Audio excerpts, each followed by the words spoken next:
guest speaker is a very special guest speaker to me. It was about 2 years ago. I was having a conversation with Representative John Hodgson, and he invited me to a lunch. He invited me to have a burger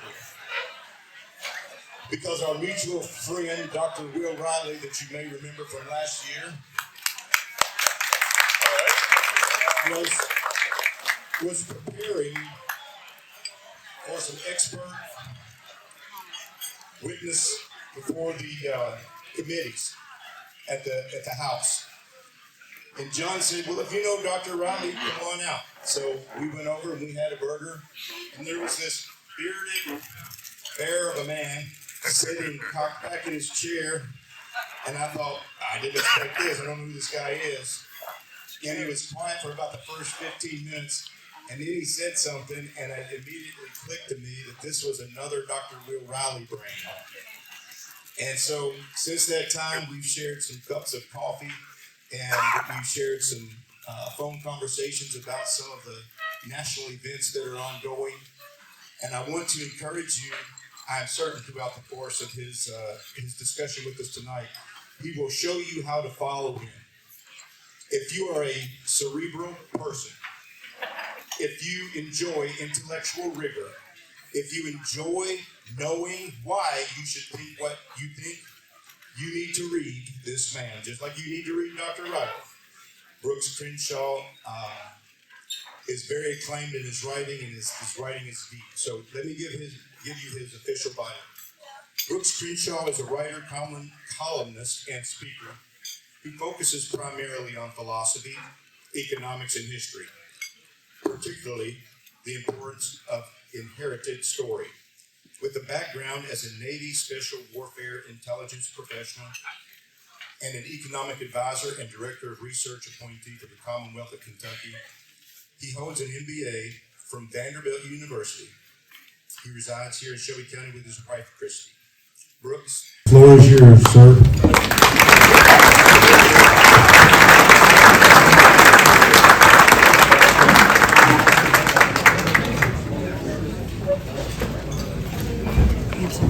Thank you, ladies and gentlemen, officials. Can you hear me? Elected officials and fellow residents of Shelby County, thank you, and thank you to the Shelby County Republican Party for the invitation and for the wonderful community of friends and neighbors who welcomed my wife Christy and I to this wonderful place when we made our home here 5 years ago. And I see many of those friends and neighbors here tonight. Some of them have particularly devious senses of humor. So I have to call out the Lisbys here because as we got to know each other around the campfire, my post-military hearing isn't what it used to be. It still isn't. And y'all, that whole family let me call June Lisby Jim for 6 months. And worse than that, they all called him Jim whenever I was around to keep the joke.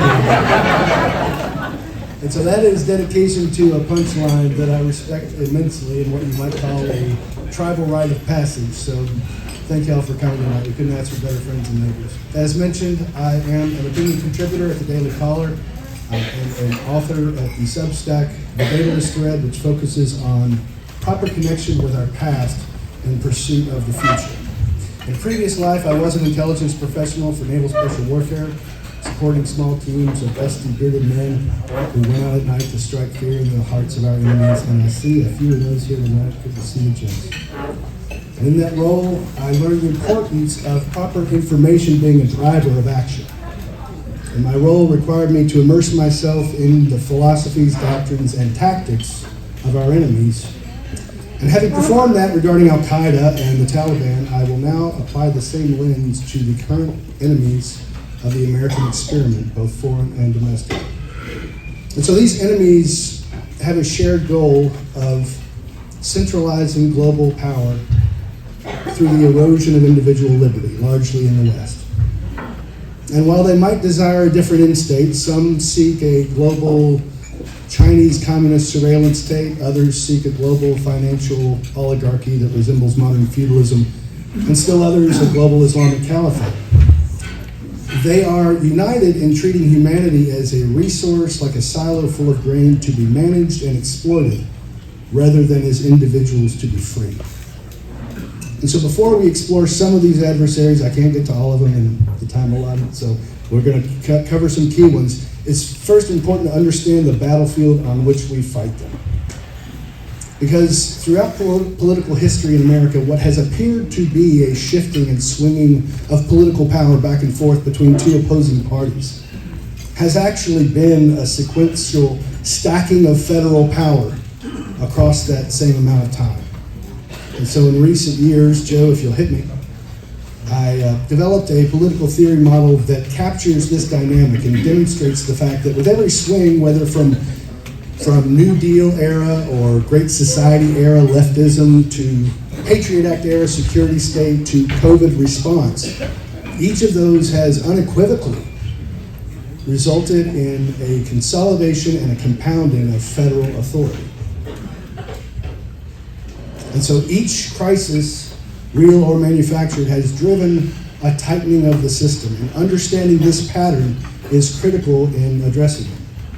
And if you're my kind of nerd and you want to dig into this model a little deeper and check under the hood, there's a QR code at the end that will give you access to every quote before the next bigger hits. So that will be there.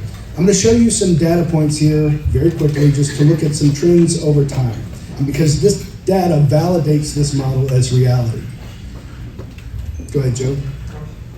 Because federal statutes have accumulated without reversal, effectively expanding regulatory control. And the vast federal code has enabled selective enforcement. And so this essentially weaponizes justice. So suppression of dissent and two-tier justice is no longer hypothetical. We've all been paying attention the last 4 years and we've seen it play out. The concept has been proven and the tipping point has been reached. This is the Stalinist principle of show me the man and I will show you the crime. And it is an inevitability unless the federal code is pruned aggressively. Meanwhile, Joe, if you don't mind, federal spending and debt continue to rise on a similar trend, binding future generations to obligations to which they never consented. Next. Bureaucratic inertia grows as the federal workforce expansion has dug in so deep and become an entrenched power that has insulated itself from electoral consequences. And at the same time, another series of inverted curves tell another story, Joe. The average family size in America has continued to decline. And this signals a transfer of obligation from the household to the state. Likewise, purchasing power has eroded of the dollar as inflation continues to effectively act as a tax on the individual while leaving government spending unchecked. And so these are not isolated trends. They are corollaries that paint a broader picture. A picture of a force that is consolidating power at the expense of individual autonomy.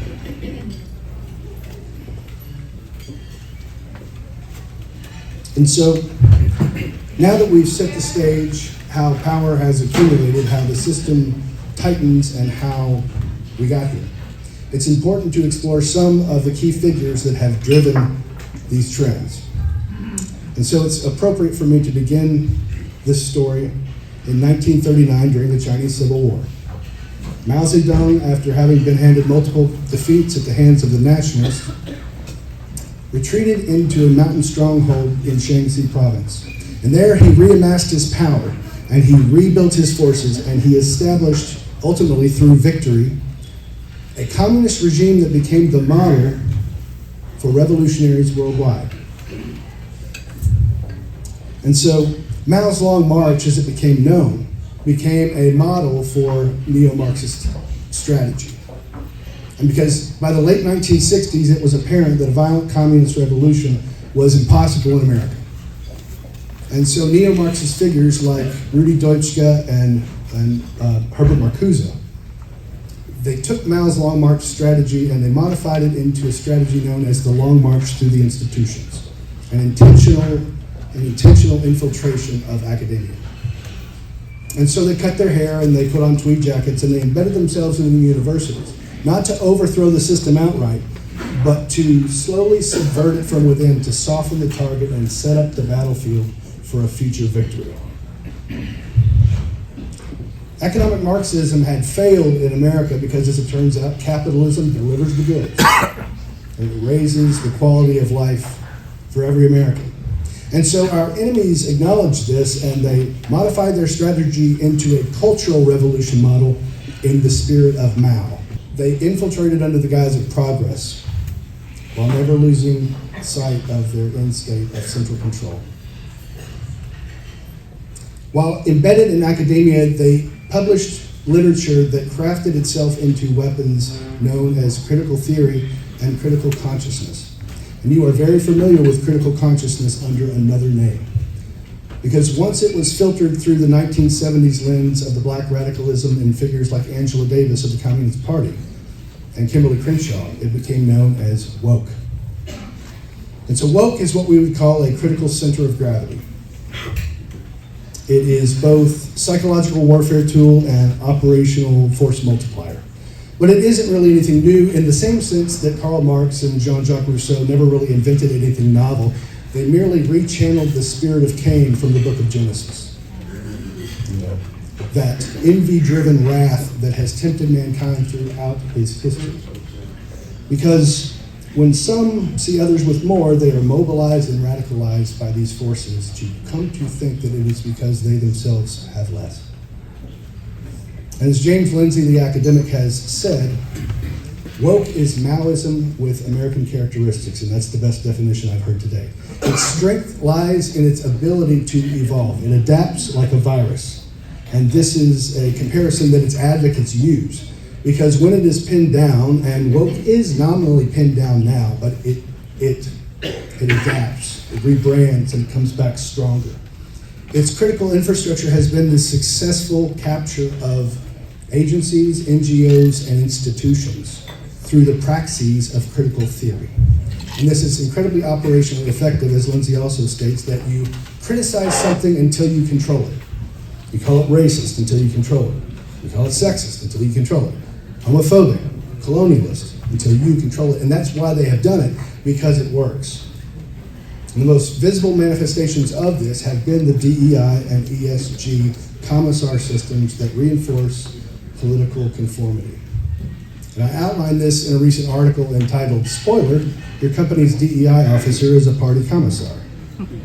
And while this title might sound hyperbolic, it is not in the least, because these figures act precisely as their historic counterparts in Mao's China and Soviet Russia did, monitoring speech, enforcing ideology, planting their flags in every office to mark their territory. But while the red Chinese communist flag with the gold star wouldn't work in America, the Ally flag, the BLM flag, and the trans flag were adapted to the American palate.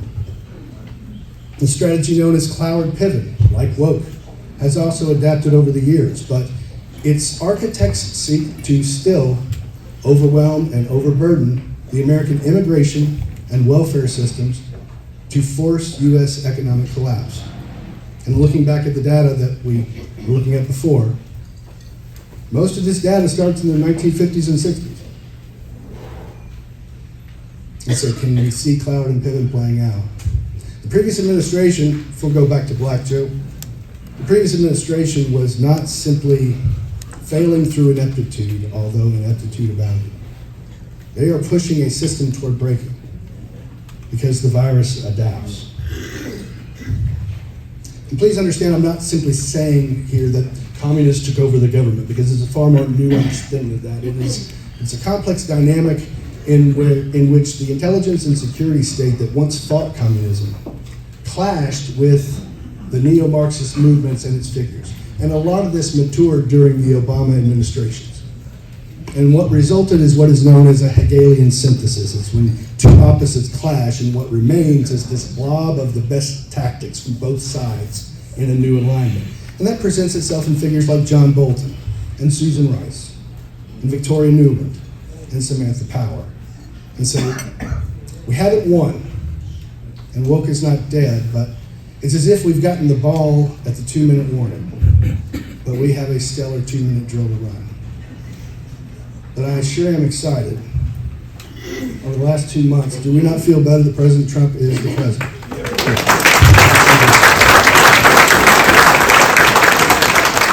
But it's as if we've been given our first round of antibiotics, so we feel better. But as any doctor will tell you, unless we finish the treatment, that infection is going to come back stronger, and it will kill us. So what can be done? Can a Trump administration acting solely on executive order reverse this course? I would answer that by saying, as an appointed executive for the previous administration here in Kentucky, I was charged with overseeing negotiations to cut wasteful and potentially corrupt spending in the executive branch that we inherited in the spirit of Doge. And we made some great gains while in office. But the second we were gone, that system not only reverted, it doubled down. And so to extrapolate from the scale of Frankfurt to the Leviathan that is the DC Beltway, it should be apparent that congressional action is going to be required. Hearings, committees, legislative action, and law at a scale that makes the church committee look like a church potluck by comparison. Because executive order and the imperial presidency is not going to suffice. Because once that pen and that phone make its way back to a Newsom or a Buttigieg, or God forbid, a Bashir. No. That's right. That system won't just reset, it will entrench itself for good, and that is their objective. And so a unified Republican Party is as critical now to the saving of this republic than ever before, or at least in my lifetime. And so history tells us that unified governments lose legislative control in the midterms. And so unless we unite around Republican candidates, and I'm talking about fighters, that are going to make these problems their key objectives and mission number one, what is being held together by executive order will disappear overnight. State legislatures must act in alignment with the Trump administration while also insulating their states from potential bad outcomes in the future, clawing back authority from Washington, and holding the line and empowering local governments down to the individual. And Doge-style programs should be implemented across the states, and I applaud the 2 bills that recently made it through. That's great. In the markets, DEI and ESG must be dismantled at the source code level. It cannot be allowed to rebrand at the user interface. And so I'm currently working with some of the best minds in that space, to include Will Riley, to strip power from corporate affinity groups and replace them with unifying structures, like those the U.S. government and the U.S. military has used to take people from all backgrounds and galvanize them into a single mission-driven unit. But these measures are merely a fight for survival against the symptoms of a larger cause. And so in a lot of my writing, I explore the Western culture's inherited refined stories as a superior framework for how to live. And often when I do that, I reach back to Greco-Roman mythos and of course to the biblical stories. But in this case, a more modern story could be used to paint the picture of both the cause and its solution. And so in the film Captain America, the First Avenger, in a scene in which the evil Hydra agent is being pursued by the hero, he grabs a child and throws him off the pier as a diversion. And so Cap runs over to look down and intercede, but when he looks down into the harbor, he sees that boy treading water and urging him, go get him, I can swim. And I've thought about that scene for years as to why it resonates with me. You know, there's usually some deep truth there when that happens. Why do I do a fist pump every time that kid delivers that line, you know? And it's because within that child is the American spirit of a citizenry worthy of the American experiment. He is the picture of competence. He doesn't need to be rescued by the hero. He is his own rescuer, attending to his own needs and responsibilities. He's the picture of a citizenry worthy of what our founders established, a nation capable of cultivating and realizing as much human potential in its youth to become, in the Greco-Roman sense, the warrior poet, the philosopher builder, the artisan statesman. What the idea of a classical education once set out to provide to ensure the maintenance of an informed electorate capable of electing better representation. And that is both the cause and the solution. But for generations, government schools have worked against this ideal. And this is largely because unions produce what is useful for them. Steel unions make steel. Auto unions make cars. But teachers' unions make 18-year-old voters, dependent on the system, conformed to the state, and preferably as un-American as possible, which is to say, to make them modern Democrats. And so I'm going to close, Joe, if you wouldn't mind. I'm going to close tonight with a story that I tell every time I speak. Jeremy Wise was a Navy SEAL, and Jeremy was my best friend. And he was always a step ahead of me. He was a little older, a little more well-read, a little further along in training, a deployment ahead once we started deploying. And he was the brightest and most well-rounded talent I have ever known. And so he was like the big brother I never had. And we lost Jeremy when he was killed in Coast Province, Afghanistan, in the Fob Chapman suicide bombing of December 30th, 2009 on the CIA compound. And in my grief, I first wanted revenge. And then later, I wanted to keep his memory alive by affixing his name to a building that one day was just going to be another name on another building. But after years of struggle and deliberate introspection, what I came to realize is the best thing that I can do to keep Jeremy Wise's memory alive is to cultivate and realize as much of his lost potential in myself and others as possible. See, we owe a tremendous debt of potential in that regard, because the best men I have known or will ever know laid their potentials down on the battlefield so that the man on his left and right could come home. Amen. And that potential lost could be salvaged and renewed through better education, stronger communities at the local level, and a culture that fosters excellence, not through coercion or rigid institution, but through the voluntary pursuit of knowledge, virtue, and mastery. Because a system that optimizes human potential doesn't just mandate greatness, it inspires it, providing the conditions in which individuals can cultivate their strengths, uplift those around them, and carry forward the iterative wisdom of past generations. And so Jeremy's sacrifice, and the sacrifice of so many others, deserve to be carried forward in the minds, hands, and hearts of those of us who remain, striving to become all of that was lost and more. And so this evening I have laid out to the best of my ability the situation, the players, the stakes, and the unified Republican action required. And may we act in time. May God continue to bless this republic. Thank you.